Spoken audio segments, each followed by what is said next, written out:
like I've said a zillion times, investing in individual stocks is not for everybody.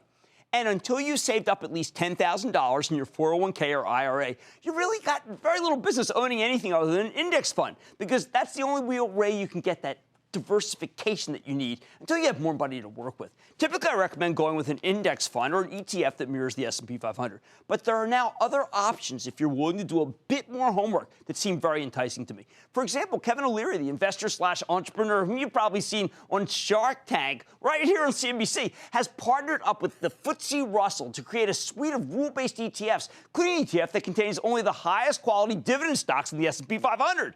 It's called O-Shares, and it trades under the symbol OUSA. The idea here is that this fund will only hold dividend-paying stocks that are 20% less volatile than the overall market and have healthy balance sheets. Now, given that over the last 40 years, dividends have produced 70% of the gains in the S&P 500, this strikes me as a pretty good plan. And I'm not surprised that this particular ETF has outperformed the S&P by 4%, including dividends, of course, since its inception last July.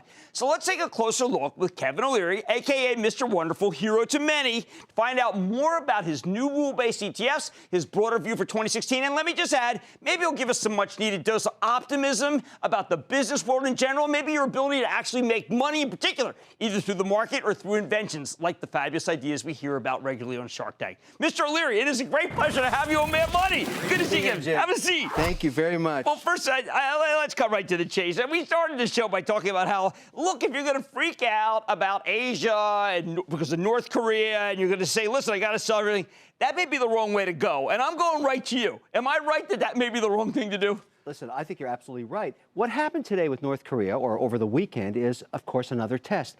If you go back and look at every time this leader has done this, surprised the world with an atomic bomb test, 90 days later, you're way up. He's almost like a reverse buying signal. Look, it's like a permanent Dr. No movie over there. They're screaming for some attention. I mean, they have sanctions on from everybody. I actually think what really matters about Asia right now is earnings, as it always has. Right. And, you know, the truth is, even though there's been a lot of volatility in the Asian market, and I include Japan, Australia, Singapore, Hong Kong, the A-shares in China, the truth is they still enjoy twice the GDP growth rate that we have, even if you're the most pessimistic guy. Some people think China's only growing at 2%. The major sort of indice guys are thinking more like 4, 4.5. Here we are at 2.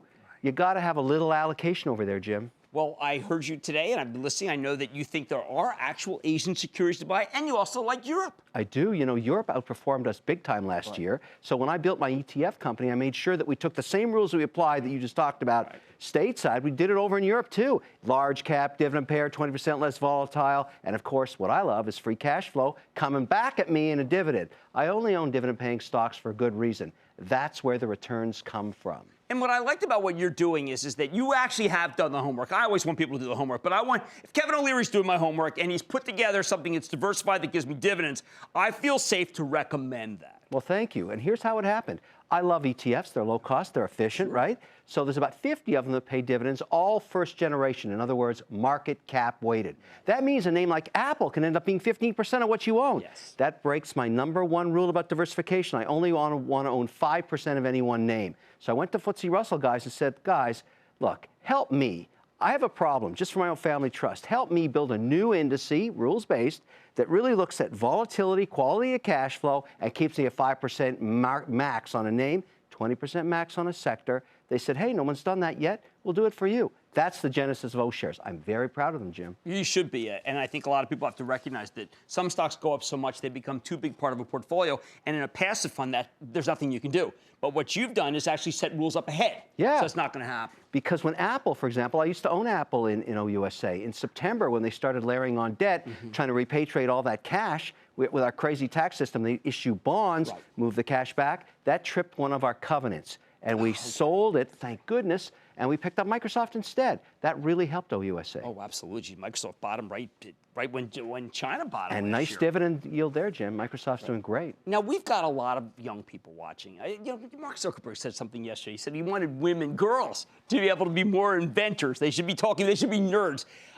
I watch your show. Yeah. But I'm always surprised to see who else watches your show. Younger, let's call them girls. I think you can still call them that, right? Sure. Talk to me about who is watching your show. There's 2 interesting facts. When we started Shark Tank, we never thought a show about business would attract so many young people.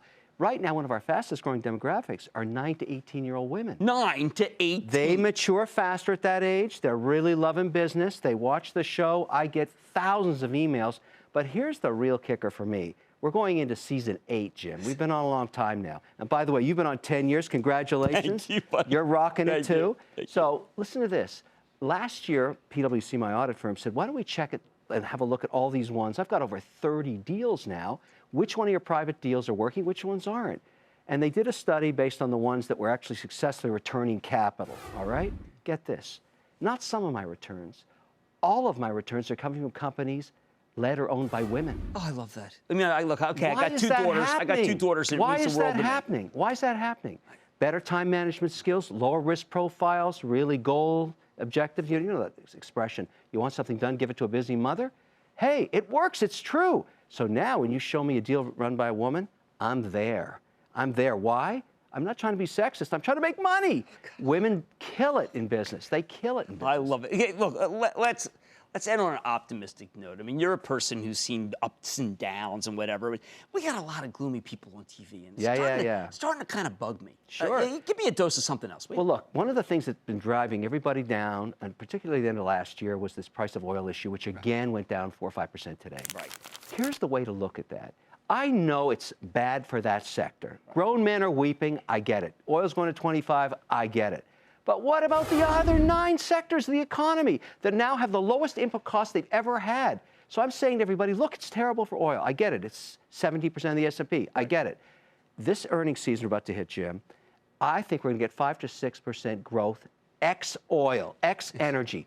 Okay, leave energy out of it and look at everywhere else that's getting low input costs. So the other 9 sectors of the S&P are going to rock because oil is free. If you give me an economy who have no energy costs, I'm loving it. No friction, no tax. So, I feel, listen, let's have a moment of silence for the oil guys. It's terrible. But let's talk about all the joy in every other sector with low input costs. Well, I'm glad someone else thinks like I do. I call it common sense. I like common sense. It makes you money. Kevin O'Leary, O-Shares chairman, Shark Tank investor, and just all-around great guy. Stick with Cramer.